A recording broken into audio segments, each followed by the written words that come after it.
Hey, I'm Jim Duncan with Nest Realty. I'm Greg Slater with Nest Realty. We wanted to take this opportunity to talk a little bit more about the Crozet market specifically. When we define the Crozet market, we're talking about the Brownsville and Crozet elementary school districts. The reason we do that is because we see a lot of reports out there that talk about Albemarle County as a whole, city of Charlottesville as a whole. And as Crozet residents and agents that do a lot of business out here, we like to look at the community of Crozet itself. In the last 6 months, it's interesting when you look at it. In the first half of 2018, from January 1st to the end of June, in 2018, 143 homes sold throughout Crozet and Brownsville elementary districts. In 2017, it was 159, and 2016, it was 140. So we're down a little bit versus what we've seen in the last few years. Median sales price, actually, start digging into those numbers. In 2018, so far this year, the average sale price has been $474,000. Of those sold, 37 are new, and the average sale price for the new construction was $584,000. For 2017, that number was the average sales price was $456,000, and the number of new was 56. So far this year, we're seeing a little bit fewer new construction sales, and the average sale price for new last year was $593. So on par, if you will, for year over year.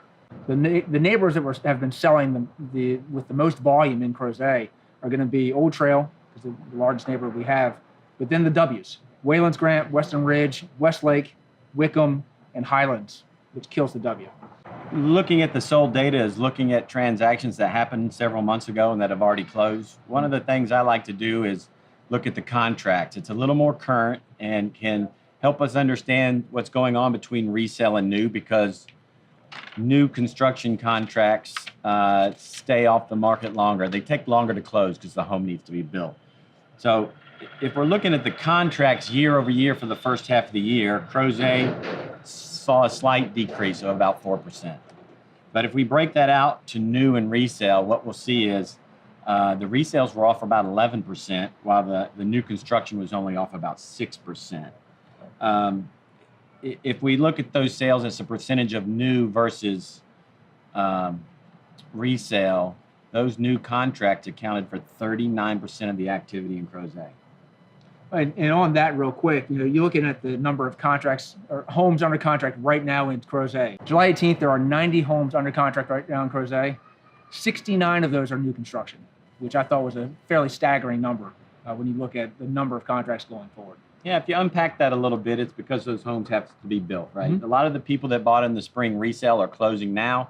A lot of those people are waiting for their homes to be finished and be closing in another month or two. We saw the contracts have gone down a little bit, but at the same time, what we've seen is there's been an increase in resale listings this year over year, of about 9%. So when you put those two things together, I think you'll find the agent that's familiar with Crozet feeling like there's a little more inventory this time of year than we're used to having. Whether or not that's the right inventory or it's priced right or those homes are in good condition is a different conversation. But there are a few more homes on the market not quite selling at the pace some of us have expected because of that. Well, I think some of that is driven in part because for the last few years we have not had significant inventory. And so as things came on the market early part of the year, buyers jumped on them. And you're starting to see a lot of sellers are seeing the buyers jumped, and they're choosing to put their homes on the market in the vacuum of having a significant life event. If you remember, we had a conversation at Nest Realty among ourselves in January or February where one of our colleagues actually asked, is this the spring market now? Yeah. Things were going well or better than we thought they should feel like for that time of year. And it's exactly what Jim said. We came into the year with buyers concerned the home they wanted wasn't going to come on the market, or that interest rates were going to increase. The numbers we heard were 5%. We haven't got there yet. We're hovering around 4 5/8, but there's been some upward pressure on interest rates. I mean, just anecdotally, I've probably had 4 or 5 transactions this year that have closed with buyers with whom I've been working for 4 or 5 years. Every year would come on and they'd look and they wouldn't find the right inventory. And so this was the year for a lot of people that they finally found that house. And this time of year, I would say seasonal. We talk about pricing and pressure year over year, but there's some seasonality to pricing. When the urgency's in the market and buyers the buyers that show up early really need to buy a home that year. Right. Right now, a lot of the activity we're getting back to is what I call elective, you call discretionary. It's, if I find the right home that would make me move, I would consider selling my house. I have conversations every day with people considering a lifestyle move, but aren't necessarily have some real life event that's causing it. Right now, we're seeing a premium for new construction that's stretched a little further than it normally has been in comparison to resales. So most buyers aren't running straight to new construction unless there's a new community or a new opportunity that just didn't exist in the market. Well, I think it's interesting. A lot of the homes that are in the established neighborhoods in Crozet, some of those need some updating, and you're looking at $10,000 to $30,000 of updates that are required, and some buyers are choosing to spend that $70,000, $80,000 premium, and they'll go to new construction instead. That's right. So looking forward to the last part of 2018, what are you looking at? I'm watching new construction and some new communities that are going to hit in this market. That I don't think you can drive through Crozet and not notice the dirt being moved. But there's a new community coming with single-family detached homes on larger lots.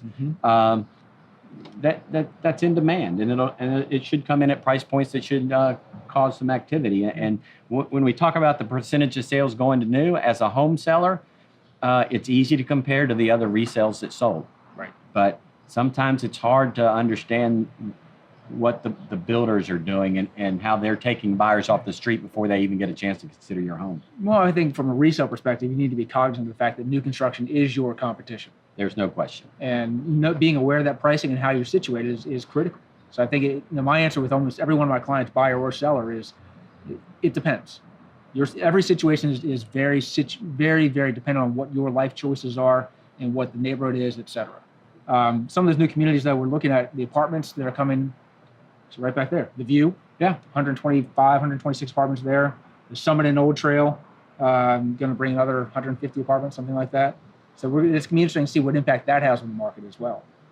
And we got Rocket Coffee out on 240. They've got the Marie Bet pastries, which is kind of nice. They have a discount for cyclists also. University Tires come into the corner, and you've got the Brewing Tree, which is a little bit further out, but they still have good beer. This is the time of year where I start to have a lot of conversations with sellers for next year, and they're starting to get ready for 2019. Absolutely. We're always looking ahead and have to think a little long term, because honestly, if you're competing with new construction, you really have to think about the maintenance of your home and the condition of it, or whether or not there are any improvements that will better position you for a sale when the time comes. So if you have any questions about anything we've said or about the Crozet market, I'm Jim Duncan with Nest Realty. And I'm Greg Slater with Nest Realty. We'd be happy to have a conversation with you.